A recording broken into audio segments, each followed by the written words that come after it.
Lorsque l'on examine ce que la Bible enseigne sur l'élection de la prédestination, il devient clair que la doctrine de l'élection inconditionnelle représente exactement ce que la Bible enseigne sur ce sujet important.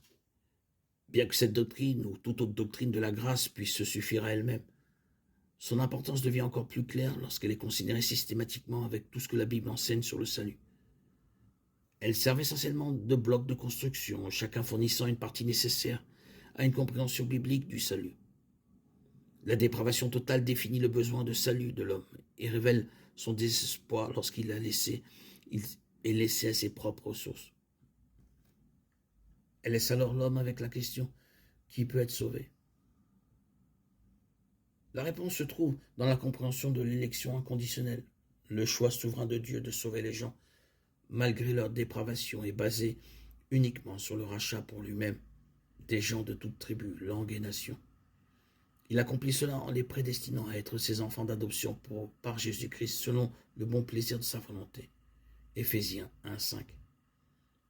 Il nous a prédestinés à être ses enfants d'adoption par Jésus-Christ selon le dessein de sa volonté. Une bonne compréhension de cette doctrine ne devrait pas conduire à remettre en question la justice de Dieu, mais plutôt à s'émerveiller de sa grande miséricorde. La question que nous devrions vraiment nous poser n'est pas de savoir pourquoi Dieu choisit seulement certains pour le salut, mais pourquoi il en choisirait n'importe qui.